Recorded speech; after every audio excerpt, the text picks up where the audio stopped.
नदीय परितंत्र से दीर्घकालिक तौर पर मछली उत्पादन करने के लिए इसकी जलीय जैव विविधता का संरक्षण और पुनर्स्थापन एक महत्वपूर्ण कार्य है।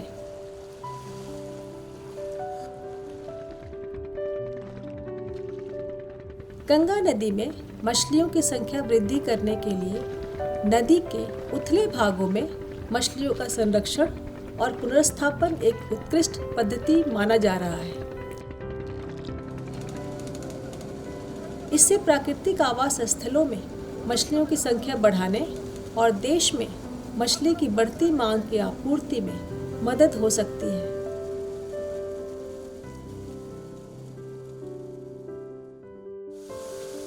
वाइल्ड मछलियों के संरक्षण हेतु विशुद्ध और उत्तम गुणवत्ता वाले बीज उत्पादन के लिए प्रजनन एक अनिवार्य गतिविधि है। हालांकि भारत में पिछले 50 वर्षों से प्रेरित प्रजनन या हाइपोफाइजेशन प्रक्रिया का प्रचलन रहा है। भारतीय कृषि अनुसंधान परिषद के अधीन कार्यरत केंद्रीय अंतरस्थलीय मात्स्यिकी अनुसंधान संस्थान में जल शक्ति मंत्रालय भारत सरकार के द्वारा राष्ट्रीय स्वच्छ गंगा मिशन परियोजना का शुभारंभ किया गया है।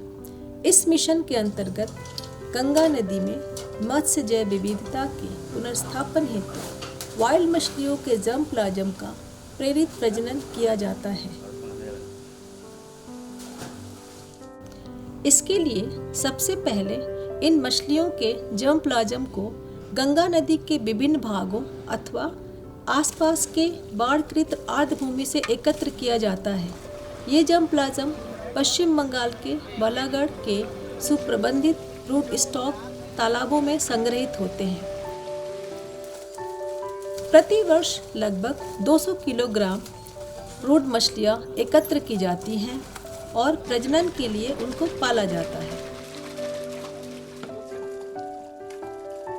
इन ब्रूड मछलियों के बेहतर विकास और अच्छे स्वास्थ्य के लिए पर्याप्त तौर पर इन्हें प्राकृतिक और पूरक आहार दिया जाता है।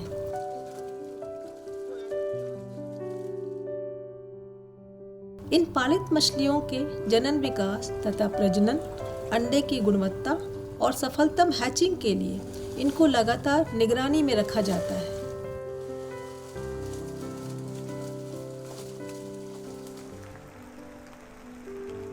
मानसून महीनों के दौरान चयनित मछलियों को हापा में रखा गया, जिससे उन पर जाल संचालन से कोई प्रतिकूल प्रभाव ना पड़े। इसके बाद उन्हें पास के हैचरी में ले जाया गया। उन्हें कार्पिट्यूटरी अर्क का इंजेक्शन दिया गया, जिसकी मात्रा इन ब्रूड मछलियों के वजन के अनुसार निर्धारित होती है। इंजेक्शन की दूसरी खुराक के 5 घंटे बाद इन मछलियों का स्ट्रिपिंग किया गया, अर्थात इनके अंडों को बाहर निकाला गया। इसके बाद अंडों को मिल्ट के साथ मिलाकर निषेचन के लिए तुरंत ही सीमेंट वाले हैचिंग पूल में स्थानांतरित किया गया। इंजेक्शन देने के 16 से 18 घंटे के बाद अंडों को बाहर निकाला गया। अंडों का निषेचन दर लगभग 98% और हैचिंग दर 90% था।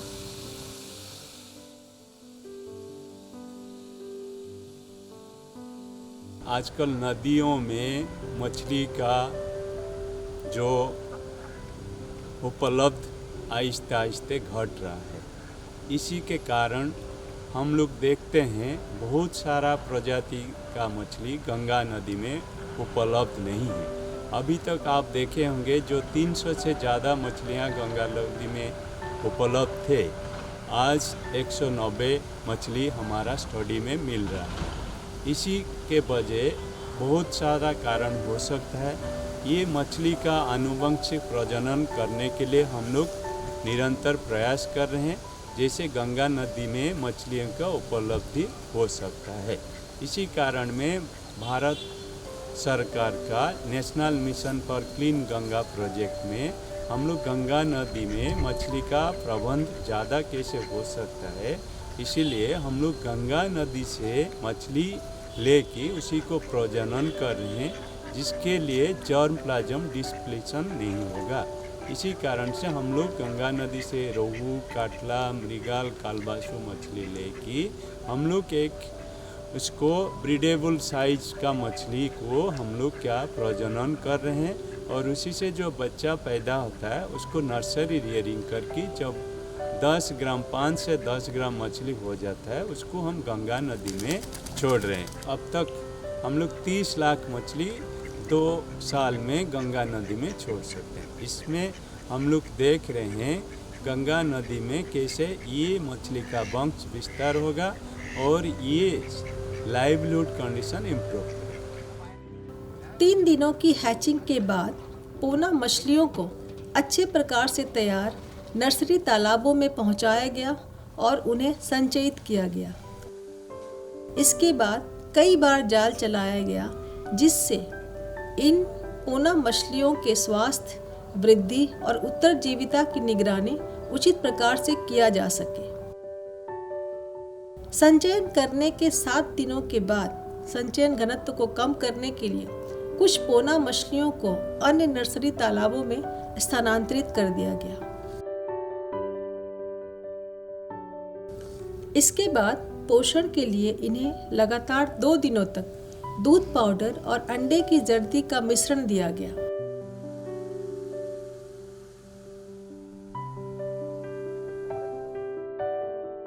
एक निश्चित अवधि के बाद इनके बेहतर वृद्धि के लिए व्यावसायिक रूप से उपलब्ध पाउडर फीड का छिड़काव किया गया।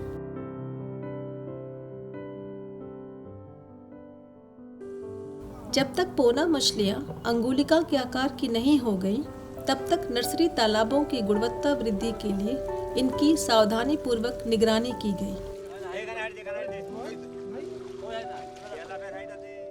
मानक आकार की अंगुलिकाएं अब रैंचिंग के लिए तैयार थीं।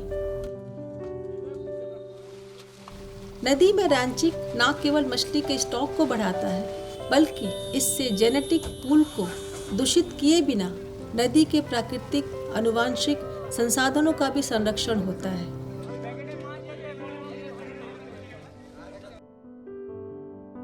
फ्लैगशिप परियोजना के तहत केंद्रीय अंतरस्थलीय मात्स्यिकी अनुसंधान संस्थान और राष्ट्रीय स्वच्छ गंगा मिशन के संयुक्त प्रयासों से वाइल्ड मछली के जर्म प्लाज्म प्रजनन और रैंचिंग एक नई पहल है।